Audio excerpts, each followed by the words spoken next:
कहानी की शुरुआत होती है आर्थर बिशप नाम के एक आदमी से जो समुद्र किनारे अपनी बोट में रहता था। एक दिन वो सुबह उठा और कॉफी पीने के बाद बोट से बाहर निकला। तभी उसने बोट में लगे एक बॉम्ब को चालू कर दिया ताकि कोई उसकी बोट चुरा न सके। फिर वो अपनी बाइक पर एक रेस्टोरेंट में पहुंचा। वहाँ के सब लोग उसे पहले ही जानते थे और वेटर ने उसे समुद्र के पास वाली जगह पर बैठाया। तभी एक लड़की उसके सामने आकर बैठ गई और कहने लगी कि वो काफी समय से उसकी तलाश कर रही है। लड़की ने कहा कि उसका बॉस चाहता है कि बिशप 3 लोगों का खून करे, लेकिन लगना ऐसा चाहिए कि उनकी मौत सिर्फ एक हादसा था। वो जानती थी कि ये काम बिशप के लिए मुश्किल नहीं, क्योंकि वो इस खेल का पुराना खिलाड़ी है। लड़की ने उसे धमकी दी कि अगर उसने हाँ नहीं की तो वो पुलिस को खबर कर देगी। वो सबको खबर कर देगी कि बिशप जिंदा है, क्योंकि पिछली बार वो अपनी मौत का नाटक करके पुलिस से बच निकला था। तभी बिशप ने देखा कि इस लड़की के साथ कुछ और भी लोग हैं जो उसे ही देख रहे थे। अचानक उसने अपना फोन निकालकर उस लड़की की तस्वीर ले ली। जैसे ही लड़की ने बंदूक निकालने की कोशिश की तो बिशप ने उस पर हमला कर दिया। ये देखकर लड़की के साथी भी बिशप पर टूट पड़े, लेकिन उसने एक एक करके सबको धूल चटा दी। फिर बिशप ने देखा कि नीचे से और गुंडे उसे पकड़ने आ रहे हैं, इसलिए वो दीवार से कूदकर एक केबल कार पर लटक गया। उस लड़की ने अपने साथियों के साथ बिशप का पीछा किया और केबल कार में घुस गई। वो बिशप को अंदर ढूंढ रही थी, लेकिन वो तो छत पर था। लड़की ने छत पर बंदूक चला दी, लेकिन बिशप ऐन वक्त पर कूद गया और एक पैराशूट पर जा गिरा। रात को जब वो अपनी बोट पर जाने लगा तो उसने देखा कि 2 लोग पहले से ही वहाँ मौजूद थे। उसने बिना समय गवाए अपना फोन निकाला और बोट में धमाका कर दिया। इसके बाद वो माल उतारने और चढ़ाने की जगह पर पहुंचा। उसने एक डब्बा खोला और अपने पासपोर्ट और बाकी कागज जला दिए। फिर बिशप थाईलैंड के एक टापू पर गया, जहाँ वो एक लड़की से मिला जिसे वो पहले से जानता था। ये लड़की वहाँ के एक होटल की मालकिन थी। वो उसे एक कमरे में ले गई और बिशप ने एक खुफिया जगह से एक बैग निकाला। उसमें कई सारे फोन्स, हथियार और पासपोर्ट थे। उसने तस्वीर वाली लड़की के बारे में कुछ जानकारी निकाली तो पता चला कि असल में ये लड़की क्रेन नाम के एक आदमी के लिए काम करती है। उधर जीना नाम की लड़की होटल की मालकिन से मिली और उससे कुछ दवाइयाँ मांगी। मालकिन ने उसकी बाजू पर कई घाव देखे, जैसे उसे किसी ने बुरी तरह पीटा हो। मालकिन ने उसकी और मदद करने की कोशिश की, लेकिन जीना ने कहा कि उसे सिर्फ दवाइयाँ चाहिए और फिर वहाँ से चली गई। रात को मालकिन ने समंदर में एक बोट देखी जिसमें कोई आदमी एक लड़की को पीट रहा था। उसने तुरंत बिशप के पास जाकर उस लड़की की मदद करने को कहा। बात मानकर बिशप उस बोट पर पहुंचा और कहने लगा, अरे ओ, अगर तू सच्चा मर्द है तो इस लड़की को छोड़ दे। वो लड़की जीना ही थी, लेकिन उस आदमी ने बिशप की एक न सुनी और अपनी बंदूक निकाल ली। इस गलती के लिए बिशप ने उसकी काफी धुलाई करके उसे मार डाला। इसके बाद उसने मालकिन से कहा कि जीना को लेकर होटल चली जाए। फिर जब उसने बोट की छानबीन की तो उसे जीना का पासपोर्ट और फोन मिला जिसमें बिशप की तस्वीर थी। आखिरकार उसने बोट को धमाके से उड़ा दिया और होटल में वापस आया। उसने जीना से पूछा कि उसकी तस्वीर जीना के फोन में क्या कर रही है। उसने जीना से साफ साफ पूछा कि क्या वो भी क्रेन के लिए काम करती है। जीना ने सहमी हुई आवाज में बताया कि क्रेन उसे धमका रहा है। अब तक जो हुआ वो क्रेन के प्लान का हिस्सा था ताकि जीना बिशप से मिल सके। जीना ने बताया, दरअसल मेरा काम तो सिर्फ इतना है कि मुझे तुमसे मिलकर एक नंबर पर कॉल करना है और फिर मेरा मिशन खत्म। बिशप ने पता लगाया कि जीना अनाथ बच्चों को पालती है जिनकी तस्करी हो रही थी। क्रेन ने जीना को धमकाकर कहा कि अगर वो उसकी बात नहीं मानेगी तो वो उसके बच्चों को मार डालेगा। बिशप ने देखा कि एक बोट टापू की ओर बढ़ रही है जिसमें बहुत से आदमी हैं जो टापू पर नजर रखे हुए थे। बिशप ने जीना से कहा, देखो तुम्हें मेरे साथ दोस्ती बढ़ाने का नाटक करना होगा ताकि क्रेन को शक न हो। उसने ऐसा ही किया और बिशप ने इस सब में उसे घसीटने के लिए उससे माफी भी मांगी,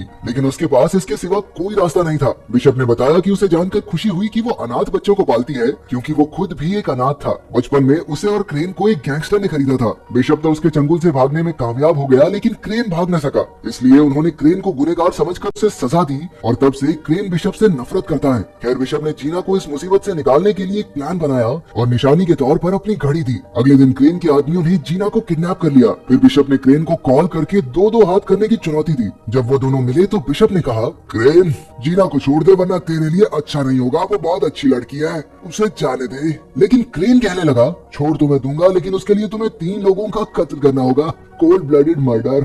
इसमें पहला आदमी है अफ्रीका का एक गुंडा जो दुनिया की सबसे खतरनाक जेल में कैद है। फिर क्रेन ने उसे एक जीपीएस ट्रैकर निगलने को कहा ताकि काम पूरा होने पर उसके आदमी बिशप तक पहुंच सके। जब बिशप ने जीना के जिंदा होने का सबूत मांगा तो क्रेन ने कहा कि हर मिशन पूरा करने के बाद वो जीना से फोन पर बात कर सकता है और तीनों मिशन पूरे हो जाने के बाद जीना रिहा हो जाएगी। अब बिशप ने अपना काम शुरू कर दिया। उसे पता चला कि वो जेल समुद्र के बीचों बीच है जो शार्क से भरा हुआ था और जेल के चारों ओर 100 मीटर लंबे पहाड़ थे, इसलिए उस जेल में घुसना लगभग नामुमकिन था। इसके बाद बिशप ने कुछ गैंगस्टर्स की जानकारी निकाली और एक आदमी चुना जिसके चेहरे पर एक टैटू था। उसने उसी आदमी जैसा हुलिया बनाया और फिर मिशन के लिए जरूरी सामान खरीद लिया। अगले दिन जब वो सड़क पर घूम रहा था तो पुलिस ने उसे गैंगस्टर समझकर गिरफ्तार करके जेल में डाल दिया। जेल में उसने देखा कि उसका शिकार तो हर समय 4-5 लोग साथ साथ लेकर चलता है। उसे एक साथी कैदी ने बताया कि इस आदमी का नाम क्रिल है और उसने लाइबेरिया देश के राष्ट्रपति का खून किया था। अब तक कई कैदी क्रिल को मारने की कोशिश कर चुके थे। जब क्रिल पर फिर से हमला हुआ तो इस बार बिशप ने उसकी जान बचा ली। क्रिल ने उसका शुक्रिया अदा किया और उसे खाने पर बुलाया। जब बिशप उससे मिलने गया तो उसने क्रिल की जान ले ली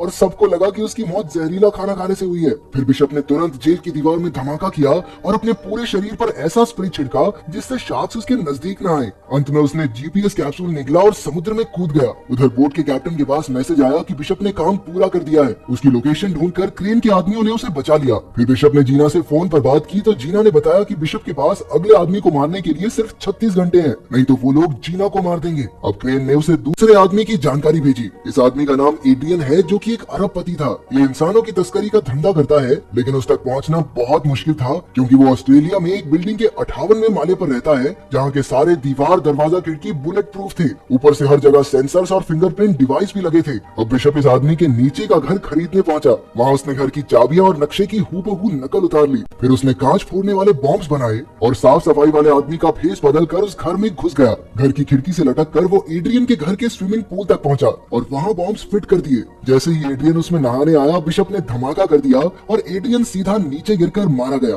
अब फिर से जीना का कॉल आया, लेकिन इस बार उसने चालाकी से उस बोट का नंबर दिखा दिया जिसमें वो कैद थी। फिर बिशप हेलीकॉप्टर से उस बोट तक जीना को बचाने पहुंचा और कई गुंडों को मार गिराया, लेकिन अफसोस कुछ देर बाद वो पकड़ा गया। फिर क्रेन ने उसे आखिरी चेतावनी देते हुए कहा, इस बार तो माफ कर देता हूँ, लेकिन अगर फिर से ऐसा हुआ तो जीना बेचारी मारी जाएगी और उसकी मौत के जिम्मेदार हो गए तुम। अब बिशप का आखिरी मिशन था अमेरिका में रहने वाले मैक्स को मारना। वो एक ऐसी बिल्डिंग में छिपा हुआ था जो पहाड़ के ऊपर बनी है और वहाँ सबमरीन्स का कारखाना था। इन सबमरीन्स में बड़ी बड़ी मिसाइल्स छिपाई गई थी। वहाँ खुफिया तरीके से किसी का भी अंदर आना या अंदर से बाहर जाना नामुमकिन था। जो भी वहाँ घुसने की कोशिश करता वो मौत के मुंह में जा गिरता। बिशप के पास इस काम को अंजाम देने के लिए 48 घंटे का वक्त था। उसे खबर मिली कि मैक्स ने एक हेलीकॉप्टर मंगवाया है, इसलिए उसने हेलीकॉप्टर के नीचे छुपकर मैक्स तक पहुँचने का प्लान बनाया। जब उसकी तरकीब कामयाब रही तो उसने बिल्डिंग के सारे कैमरा जाम कर दिए। चारों ओर हड़कंप मच गया और गार्ड्स मैक्स को एक खास कमरे में ले जाने लगे। तभी बिशप ने लिफ्ट में धमाका कर दिया, लेकिन किसी तरह मैक्स खास कमरे तक पहुंच गया।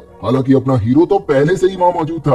अब वो मैक्स के साथ मिल गया और मैक्स को मारने का नाटक किया ताकि क्रेन को चकमा दिया जा सके। उसका प्लान था कि जब क्रेन के आदमी मैक्स की लाश ढूंढने आएंगे तो क्रेन बोट में अकेला होगा और उस समय उसे खत्म करना कोई बड़ी बात नहीं। उन्होंने प्लान के मुताबिक मैक्स की मौत का नाटक किया और जैसे ही वहाँ धमाका हुआ बिशप उसे समंदर से बचाकर एक टापू पर ले आया। फिर बिशप ने क्रेन को कॉल करके कहा, अबे ओ जीना को छोड़ दे। लेकिन क्रेन ने पहले मैक्स की लाश देखने की मांग की। बिशप ने बताया कि लाश उसकी सबमरीन में पड़ी है। इसके बाद क्रेन ने सबमरीन पर मैक्स की लाश देखने के लिए अपने आदमी भेजे। बिशप ने भी उनके लिए हर जगह बॉम्ब्स लगाकर तैयारी कर रखी थी। जैसे ही उसके आदमी वहां पहुंचे बिशप ने उन्हें गोलियों से भून दिया। उधर क्रेन ने ये सब अपने कैमरा से देख लिया। इसके बाद बिशप क्रेन की बोट पर पहुंचा और सारे गार्ड्स को मार डाला। इसी बीच जीना को भी गोली लग गई। वहीं क्रेन ने बोट में लगे बॉम्ब को एक्टिवेट कर दिया। बिशप ने जल्दी से जीना को छुड़ाया और उसे एक ऐसे डब्बे में पहुंचा दिया जो धमाका होने से पहले ही बोट से अलग हो गया। अब बिशप और क्रेन की जबरदस्त लड़ाई शुरू हो गई। उसने क्रेन को जंजीर से बांध दिया और तभी बोट में धमाका हो गया। जीना तो बच निकली।